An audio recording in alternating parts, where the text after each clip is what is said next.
मुझे दर्द हो रहा है। कुछ नहीं होगा, मैं हूं ना। मैं तेरी बच्ची को बचा दूंगी, लेकिन बदले में तेरी जिंदगी धीरे धीरे मेरी होगी।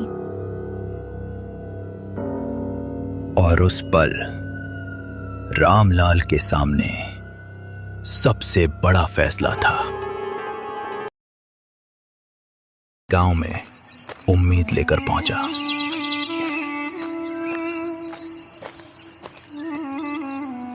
लेकिन उस गांव के लोग उन्हें देखकर कुछ अलग ही नजर आ रहे थे। कौन हैं ये लोग? साहब, हम मजदूर हैं, काम की तलाश में आए हैं। रहने के लिए कोई जगह मिल जाए तो। काम तो मिल जाएगा, लेकिन रहने की जगह। गांव वालों के चेहरों पर एक अजीब सा डर था। उन्हें हवेली में भेज दो। एक जगह है, पुरानी हवेली। वहां कोई नहीं रहता। कोई नहीं रहता? क्यों? बस यूं समझ लो, वो जगह ठीक नहीं है।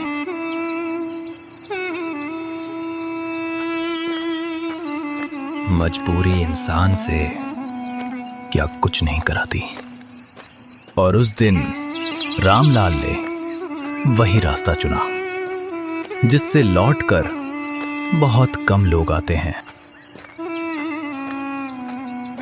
वो हवेली सालों से बंद पड़ी थी, जहां ना कोई आता था, ना कोई लौट कर जाता था। पापा, ये जगह अच्छी नहीं लग रही। चुप, हमारे पास और कोई रास्ता नहीं है। दरवाजा पहले से ही खुला था, जैसे कोई उनका इंतजार कर रहा हो। रामलाल, मुझे डर लग रहा है। कुछ नहीं है, बस पुरानी जगह है। माँ, वहाँ कोई खड़ा है। कहा? वहां तो कोई नहीं है। उस हवेली में सिर्फ दीवारें ही नहीं थीं, कुछ और भी था जो उन्हें देख रहा था।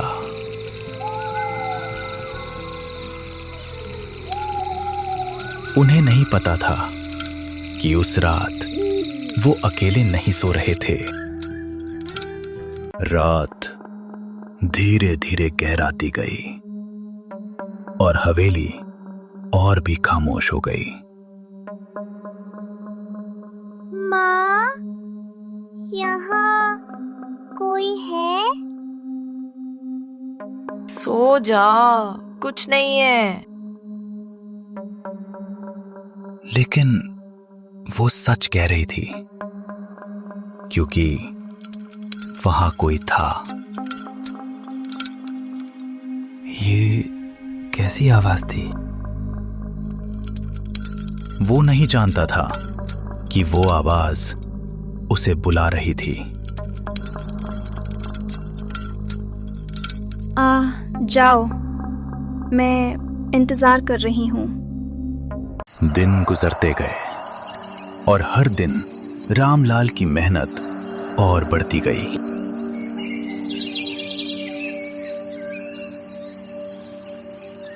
बस इतना ही मिलेगा, लेना है तो लो। मेहनत पूरी, लेकिन पेट आधा भी नहीं भरता था। तुम लोग खा लो, मुझे भूख नहीं है। माँ, तुम क्यों नहीं खा रही? कई रातें ऐसी भी आईं जब भूख नींद से भी बड़ी हो गई। पापा, जब हम अमीर बनेंगे तो मैं आपको बहुत सारा खाना खिलाऊंगी। हाँ, जरूर। मैं कैसा बाप हूं जो अपनी बच्ची को खाना भी नहीं दे पा रहा। लेकिन उस हवेली में कोई और भी था जो उनकी हर तकलीफ देख रहा था।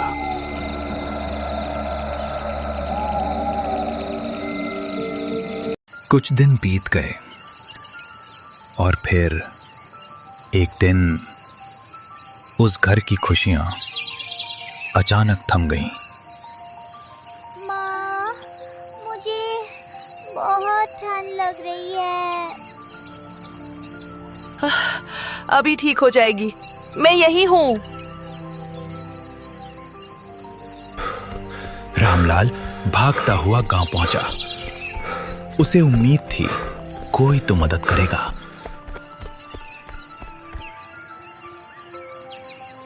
वैद्य जी, मेरी बच्ची को बचा लीजिए। मैं आपके पैर पकड़ता हूं। पैसे हैं?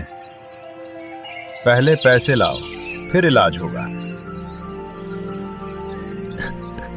मेरे पास कुछ नहीं है, लेकिन मेरी बच्ची मर जाएगी।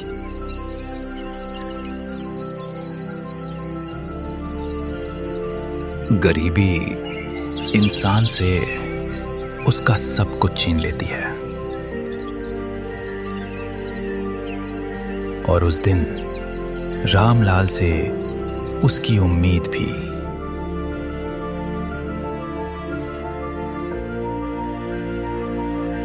कोई तो बचा लो मेरी बच्ची को। और उसी रात हवेली फिर से जागने वाली थी। उस रात नींद उस घर से कोसों दूर थी और मौत बहुत करीब। माँ, मुझे दर्द हो रहा है। कुछ नहीं होगा, मैं हूं ना। हे भगवान, मेरी बच्ची को बचा लो। मैं सब कुछ दे दूंगा। रो मत, मैं उसे बचा सकती हूँ। कौन है? जिसे तुमने बुलाया है। उस रात पहली बार रामलाल को एहसास हुआ कि उसने किसी और को पुकार लिया है। अब मैं आ गई हूँ। अंधेरे में वो परछाई अब साफ होने लगी थी और उसके साथ एक सच्चाई भी। मैं इस हवेली की मालकिन हूँ और मैं भी एक माँ थी। मेरी बच्ची भी ऐसे ही तड़प तड़प कर मरी थी और मैं कुछ नहीं कर पाई। मेरी बच्ची को बचा लो। मैं कुछ भी करूंगा। कुछ भी? सोच लो, इंसान जो देता है वो कभी वापस नहीं मिलता। नहीं रामलाल, ये ठीक नहीं है। ये कोई इंसान नहीं है। मैं तेरी बच्ची को बचा दूंगी, लेकिन बदले में तेरी जिंदगी धीरे धीरे मेरी होगी। और उस पल रामलाल के सामने सबसे बड़ा फैसला था। वो पल जब एक बाप भगवान और शैतान के बीच खड़ा होता है। अगर मेरी जान से मेरी बच्ची बच सकती है तो मैं तैयार हूं।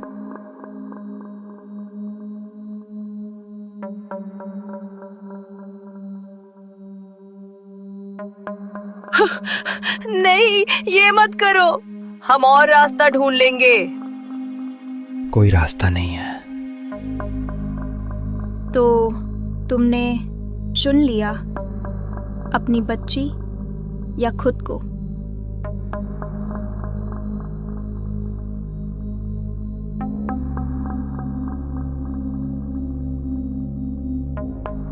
मेरी बच्ची बचा लो, बाकी सब ले लो।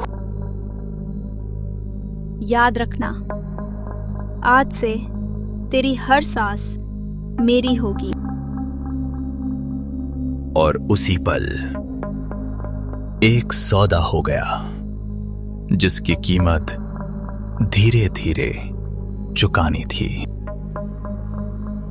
सुबह हुई और उस घर में पहली बार सन्नाटा था।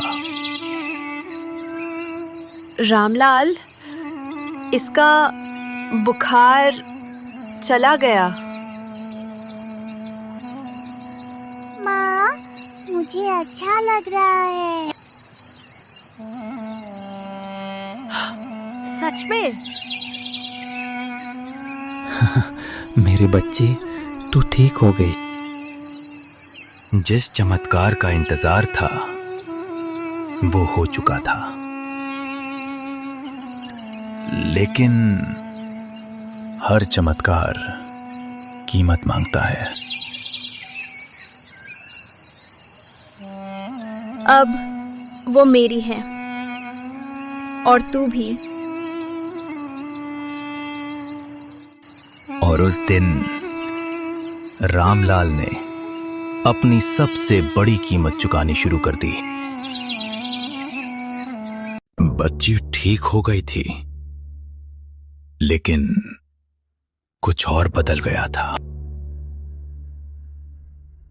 रामलाल, तुम ठीक तो हो? हाँ, मैं ठीक हूं। उसका शरीर यहां था, लेकिन उसकी आत्मा कहीं और। हर रात कोई उसे बुलाता था।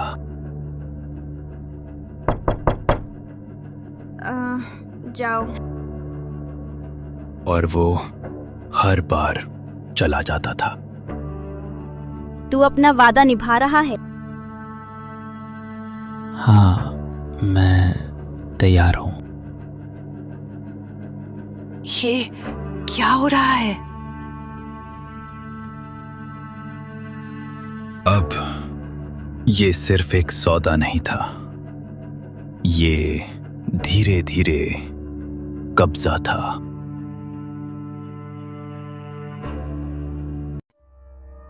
उस रात सीता ने वो देख लिया जिससे सब कुछ बदलने वाला था।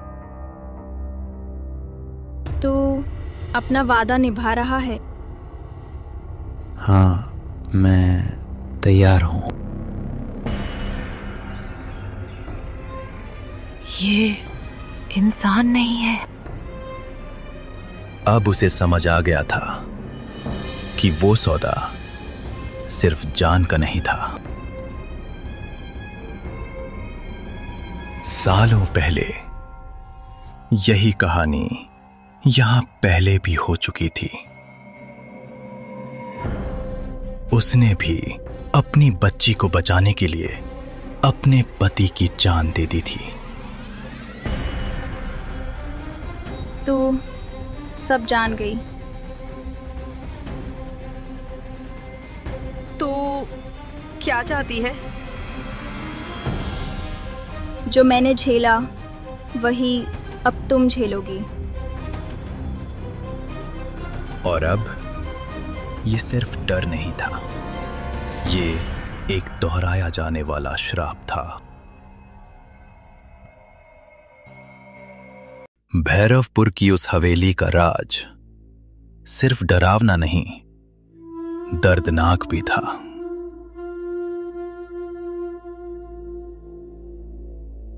कभी ये हवेली खुशियों से भरी थी, जहां एक मां अपनी बच्ची के साथ रहती थी। लेकिन एक दिन वही कहानी शुरू हुई। बच्ची बीमार पड़ी और हालात वही थे। और तब उसने भी वही गलती की, उसने मौत से सौदा कर लिया। बच्ची बच गई, लेकिन उसका पति चला गया। उस दिन उसने सब कुछ खो दिया और उसी पल वो इस हवेली से बंध गई। मैं अकेली नहीं हूं। हर वो जिसने सौदा किया यहीं रह गया। और अब रामलाल अगला था। आप फिर आ गई? अब वो सिर्फ रामलाल नहीं, उसकी बच्ची भी उस दुनिया से जुड़ चुकी थी। मैं तुझे कभी दर्द नहीं होने दूंगी। आप अच्छी हो? गुड़िया, वहां कोई नहीं है। लेकिन अब बहुत देर हो चुकी थी। अब समय आ गया है। मैं तैयार हूं। सालों पुराना श्राप अब फिर से पूरा होने वाला था। आज मैं अकेली नहीं रहूंगी। और अब एक फैसला सब कुछ बदलने वाला था। उस रात हवेली ने अपने दरवाजे बंद कर लिए। अब कोई बाहर नहीं जा सकता था। समय आ गया है। अब तू मेरा होगा। मैं तैयार हूं। नहीं, मैं अपने पति को नहीं खोने दूंगी। एक तरफ मौत थी और दूसरी तरफ एक मां का प्यार। ये सौदा हो चुका है, अब कोई इसे नहीं रोक सकता। नहीं, मेरे पापा को मत ले जाओ। मेरी बच्ची भी ऐसे ही रो रही थी। और उसी पल एक श्राप टूटने लगा। मैं थक गई हूं, हर बार किसी की जिंदगी लेकर। मैं भी एक मां थी, लेकिन मैंने अपनी गलती से सब खो दिया। आप बुरी नहीं हो, आप बस अकेली हो। आज मैं ये श्राप खत्म करती हूँ। और पहली बार उस हवेली ने किसी को छोड़ा था।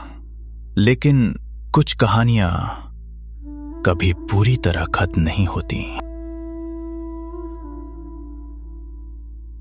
सुबह हो चुकी थी और हवेली अब पहले जैसी नहीं रही।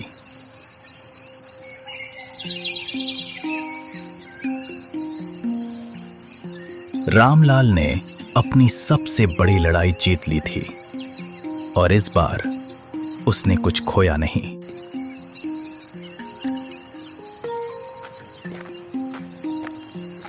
लेकिन हर कहानी का एक और सच भी होता है।